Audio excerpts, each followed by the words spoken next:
bit.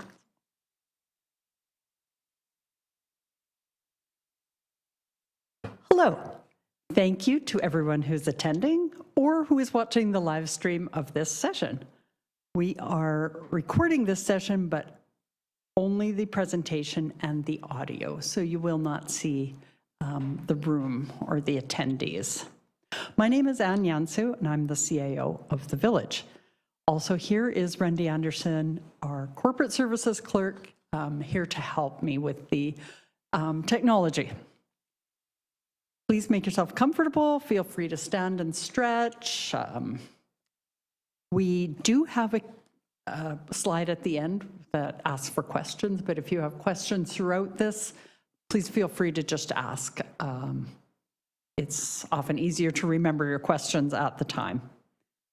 So in case you're wondering why we are holding a series of sessions on the topic of election engagement, we conducted a survey earlier this year on running for council.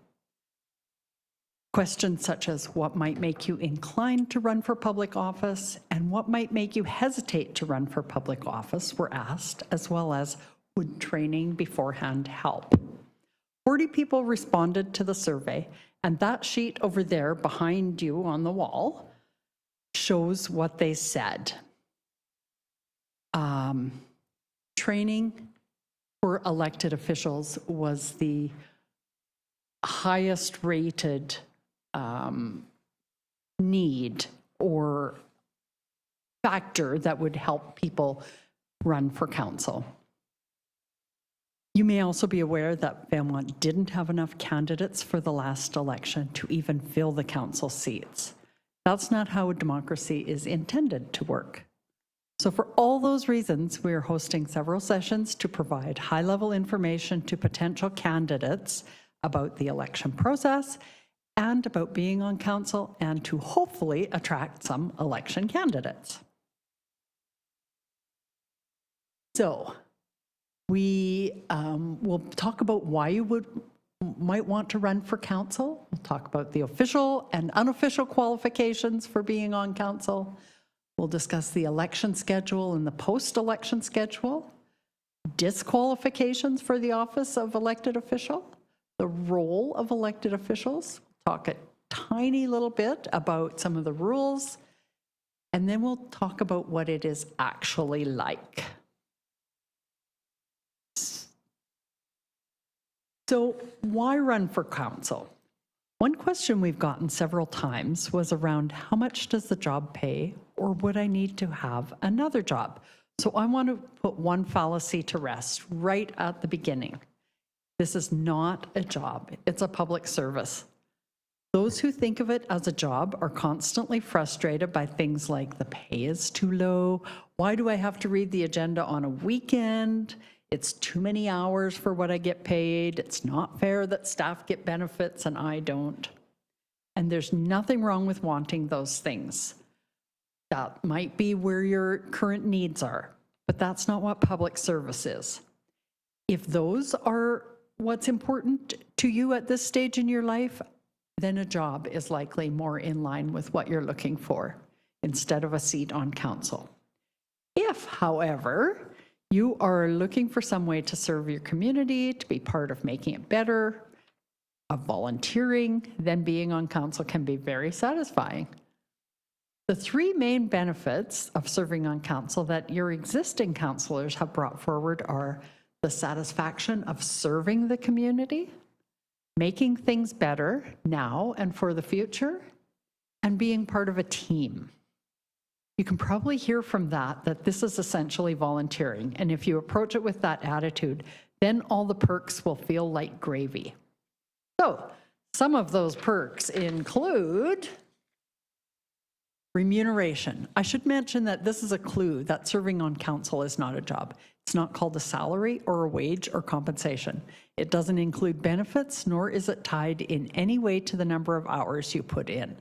Elected officials are not even included in WorkSafe protections. Elected official pay is called remuneration, and it is a form of appreciation from the community for the service you are doing for them. In Valemount, in 2020, the 2026 remuneration for a councillor is $13,386, and for mayor, it is $26,057. Those are adjusted annually by the Consumer Price Index, so around a 2% increase per year. Additionally, there is a $1,000 per year wellness spending account, which can be used for things like a yoga class or a pair of running shoes, a treadmill, gym membership, a healthy eating coach, or some other thing that helps you maintain your physical and mental wellness during your term. And finally, there is a budget for each elected official to attend conferences, approved conferences and events. That funding, which is not adjusted by CPI, is $7,000 for a councillor and $14,000 for the mayor. So who is qualified to run for local elections? There are only 3 things you must be. 18, according to provincial legislation, 18 years or older by general voting day, a resident of BC for the previous 6 months, and a Canadian citizen. In Valemount, our bylaw also states that you must get signatures from 10 nominators. The reason this one is specific is it's not a provincial thing. We do need, the province requires that we do decide how many nominators you need, but different communities can appoint or require different numbers of nominators. So, there are requirements whether a nominator is eligible to be a nominator. So make sure you check that before asking people to sign for you. For example, they must live within the boundaries of the village, whereas the candidate does not need to. I know, right? There are some things you must not be. You cannot be a provincial court judge. You cannot be an employee of the local government or of the regional district which the local government is in. And the employee disqualification is likely more relevant here than the judge disqualification because we have a number of village and regional district employees here in town, neither of which can be on the municipal council. And volunteer firefighters also qualify as regional district employees, so this includes them. One of the questions asked on the survey is, would a family member who is employed by the village have their employment jeopardized if I ran for council? The answer is no. We cannot get rid of employees because someone in their family runs for council, nor do we want to. It's tricky, however, when they are a spouse of the elected official, because the legislation that governs elected officials doesn't specifically restrict that relationship, but the ethics that staff need to commit to does. If the relationship is something other than spousal, then it isn't a problem. And if the staff person is not on the executive or salaried team, that helps as well. You also must not be convicted of an indictable offense or be disqualified by other provisions in the Local Government Act, the Community Charter, the Elections Offense Act, and the Campaign Financing Act.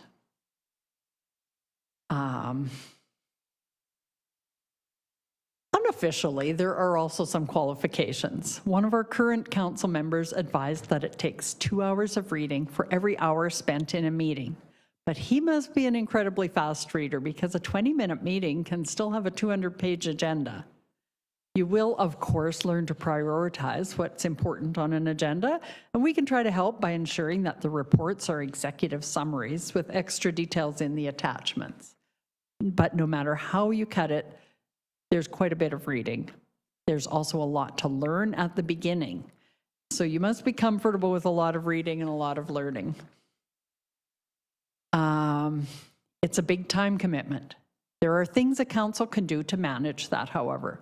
For example, our current council have 28 appointments to boards and committees without counting the alternates. Only around half of those are required. The ability to say no is really important in being able to manage time commitments. One thing you may not know is that council is required to have a procedure bylaw, and it establishes, among other things, the frequency and time of council meetings. Say you would like to run for council, but Tuesday evenings do not work for you. Each new council considers their procedure bylaw and establishes what works for them. It's also important to recognize that the time commitment includes the term, which is 4 years. Quitting partway through triggers a by-election, which is just as expensive to run as a general election. To avoid costing your community that money, you need to be prepared for a 4-year term. The next one, willing to voice your perspective on matters respectfully, has 2 parts. You need to be able to speak up, not simply warm a seat. You're there to represent your community. But you also need to be able to participate in a debate respectfully. There are already requirements around responsible conduct for local government elected officials, and new legislation is coming to strengthen that. If you are unable to conduct yourself respectfully, you will cost your community a lot of money and time in investigations. Able to defend the decisions of council, even if you voted differently. That can be a hard one, but in the end, it's the council decision that matters, not how you feel or how you voted. It's the job of elected officials to help their community understand how council's decision helps to support the community. The third one, willing to work together towards agreement, not simply act as a disruptor, is a lot like the third bullet, but it bears repeating. If you are there to be contentious, you will end up causing frustration both on council and in the public, and likely costing the taxpayers a lot of money. The next one, understand that only decisions the whole council makes count, is a lot like the 5th bullet, but again, it bears repeating. Once council has made a decision, it's the job of every elected official to support that decision. And finally, understand that there will be criticism, both fair and unfair. Not every decision will be the best one. Everyone has bad days, including councillors, and nobody is perfect. But even when a decision is the best one, there will always be some in the community who do not agree. Being able to rise above the criticism is important. One pro tip from one of our elected officials, stay off social media.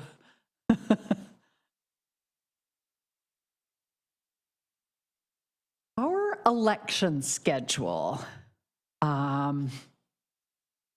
Nomination packages were available starting on August 10th. We know that we're getting close to the nomination period, but we still encourage you to pick them up as early as possible, as there's a lot to know about managing a campaign. There are provincial laws around campaign financing, laws around campaign signs, laws around campaigning. There's a lot to read before you even submit a nomination. September 1st, the nomination period begins, which means that's when completed nomination packages can be dropped off at the village office or submitted electronically. Information on that will be in the nomination package, and you can always reach out to either the Chief Election Officer, Carlina Shepherd, or the Deputy Chief Election Officer, Rundy Anderson, with questions. Their contact information is in the package. The nomination period is only open for 11 days, so we encourage you to begin all your preparations early. We cannot accept nominations after 3:59 p.m. on the 11th of September. So if after going through that process you have a life emergency happen, or you have second thoughts, or you see the other candidates who are running and want them all to be on council instead, there is an opportunity to withdraw. It's only 1 week though. After that, you will be considered a candidate.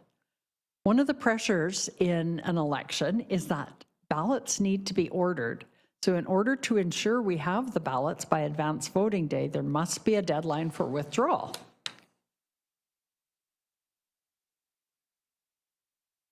Once the nomination period closes, the campaign period begins. You will likely have some campaign expenses such as signs. Keep track of those expenses, as not reporting on them will disqualify you from holding office.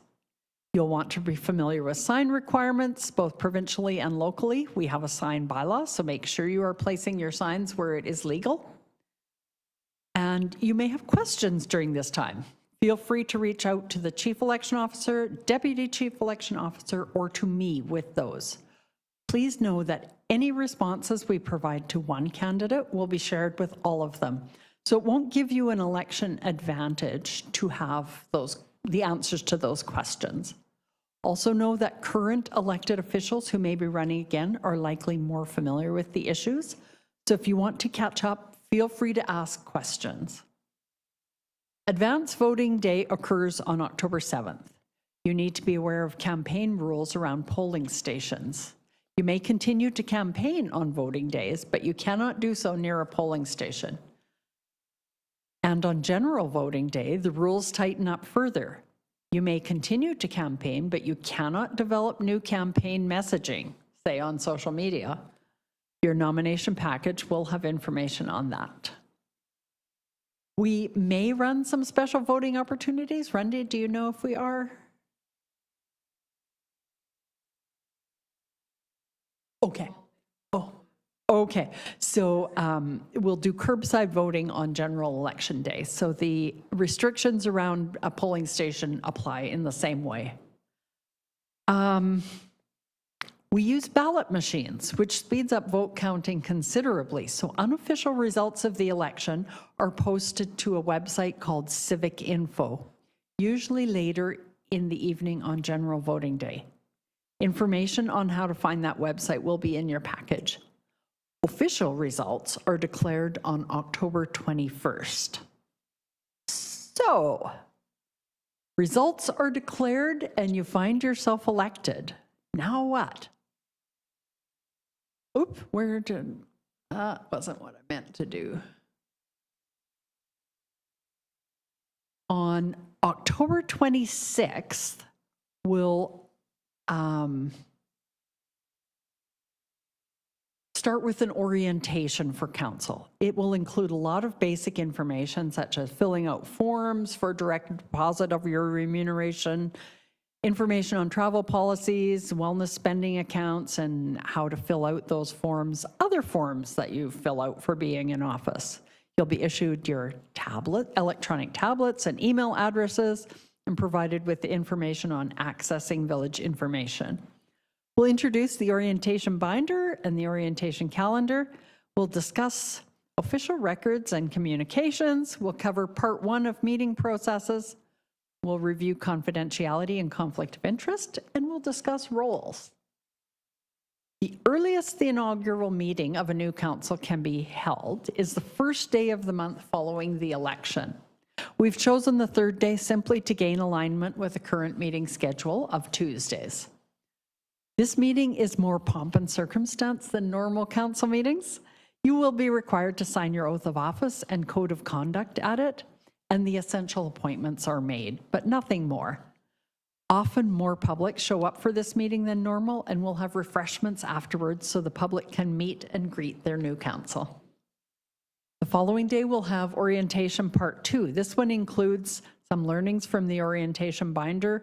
We'll discuss village functions and services, infrastructure and asset management. We'll have a tour of village facilities.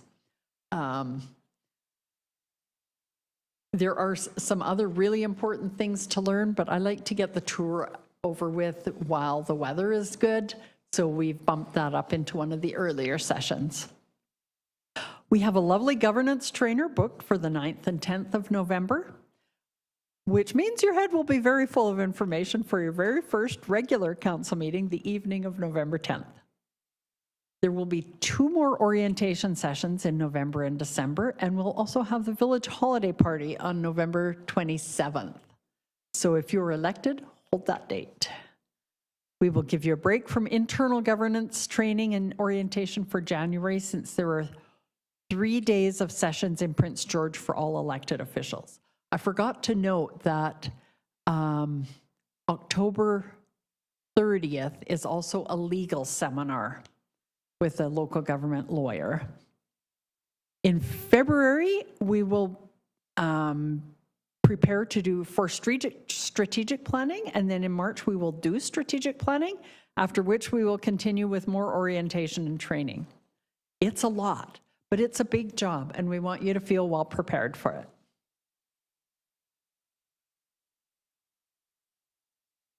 However, just because you have been elected doesn't mean you can't still be disqualified from holding office. Failure to make an oath of office is a disqualifiable offense. The deadline for filing your campaign financing papers is administered by Election BC, so we won't be reminding, nagging, or pushing you. But do know that if you don't meet that deadline, you cannot be on council. There's also a limit to how many council meetings you can miss in a row, so that can get you disqualified.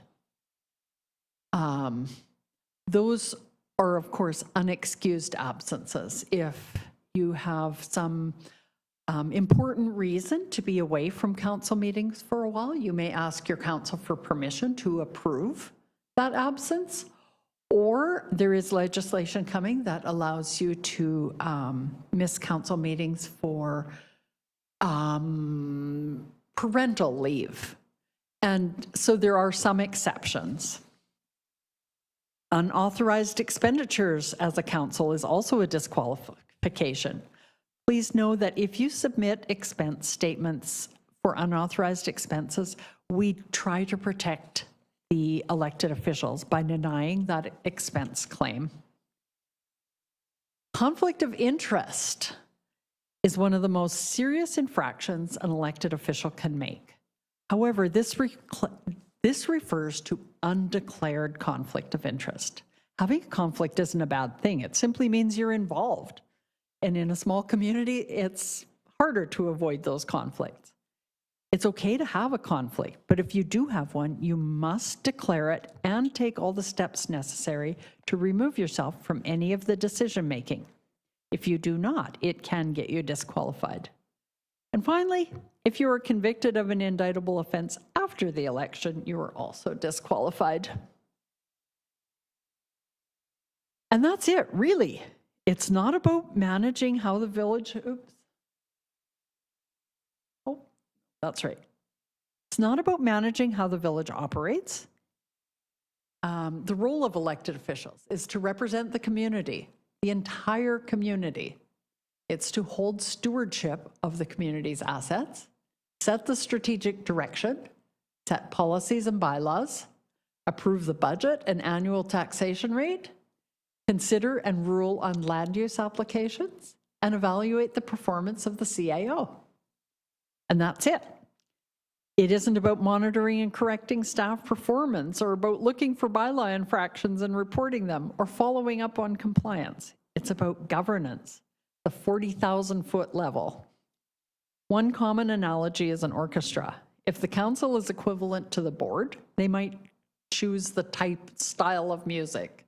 Maybe you're a jazz orchestra or a classical music orchestra. The CAO is then the conductor, and in fact, the CAO job is often described as the only one without an instrument, and the staff are the musicians. It's inappropriate for the board of the orchestra to tell the musicians how to play their instruments, but they are essential for the music that they want played. This means the mayor too. The local government system in Canada is structured on what is called the weak mayor model, and this refers only to the independent authority the mayor has, not to the person or the role. Another term for this arrangement is that the mayor is the first among equals. This only means they have almost no authority on their own. Their authority is the authority of council, outside of some specific privileges. So, on the role of elected officials, I had an elected official tell me one time that he saw his role as being there to do whatever his constituents wanted. He said he would plant trees upside down if that's what they wanted. And it's not about doing that. Sometimes it's about looking forward and seeing what will be needed and helping the citizens understand why council is doing something or funding something or removing something. You get access to, or at least pay attention to, a lot more information than citizens. They see the tip of the iceberg and say, no way, why? We don't need to buy life rafts. And you see the whole iceberg and see that you do need to buy life rafts. There's a chart here that describes the roles and functions of each part of the team. I'm not going to go through the whole chart, but in general, citizens have 4 responsibilities. They vote, they bear witness to the business of council, they hold council accountable, and they pay for the services they want and need through fees, charges, and taxes. Elected officials represent them. They are often called the what and the why team, whereas staff are the who and the how team.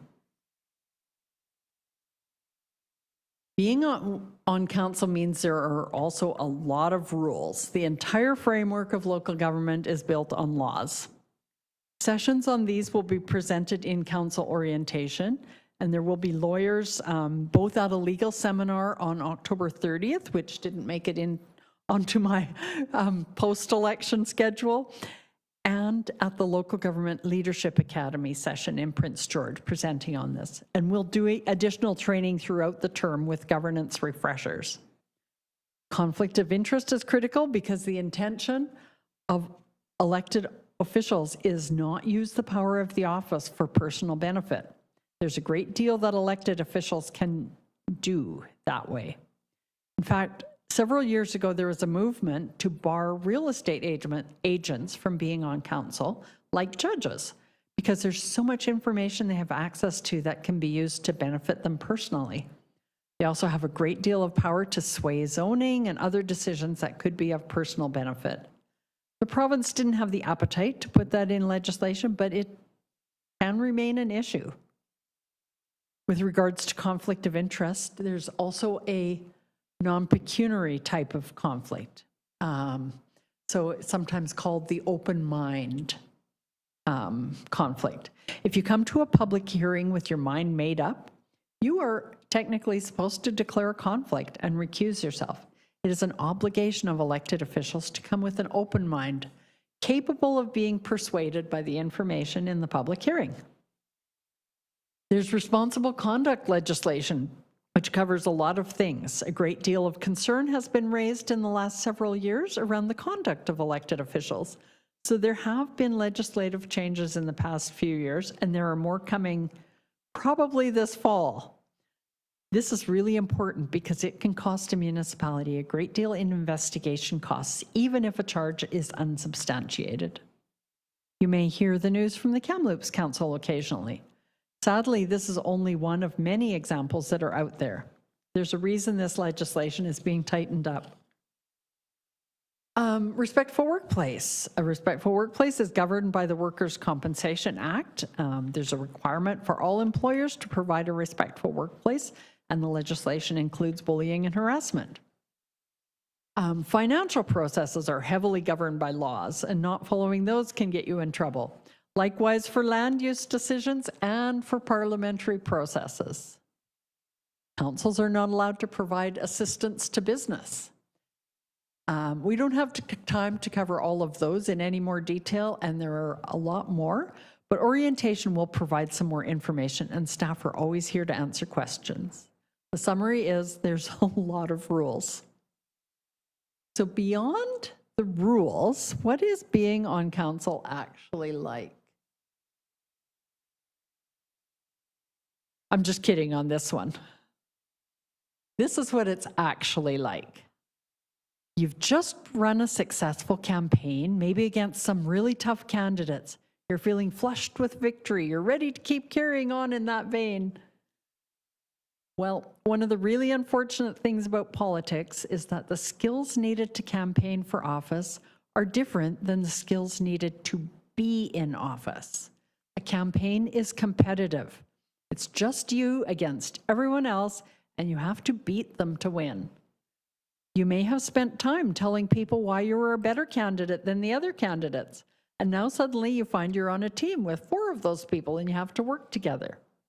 Being on council is cooperative, not competitive, which is completely opposite. There will be days you feel like the first cartoon, but honestly, the most important thing to figure out is how to work as a team, not only as council, but together with staff as well. When everyone is rowing and rowing in the same direction, you can get a lot done. If some are rowing in one direction and some in another, you get far less done. And if someone is drilling holes, not only do you not go anywhere, you lose public trust. It can be very costly. You will have a miserable time during your term and a lot of damage can be done. That's the number one thing. It's really important to remember that you, the rest of council and staff are all on the same team. I've seen councillors who see their role as picking apart any reports or information from staff, and that's really hard. In the end, staff support council and council supports staff. And we all try to remember that rowing is better than drilling holes. So that's it. Before I take questions, there are a number of handouts that you are welcome to review and take. And for those who are listening to the live stream or reviewing this presentation afterwards, you are welcome to come into the office at any point, ask to see me, Ann Yansu, the CAO, and I can provide you access to all of those documents. So now, any questions?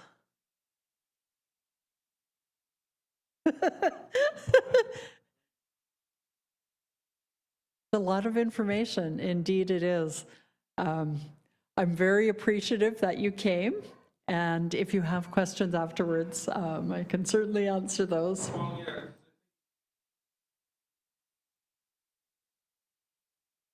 Oh, come on in. No, we're...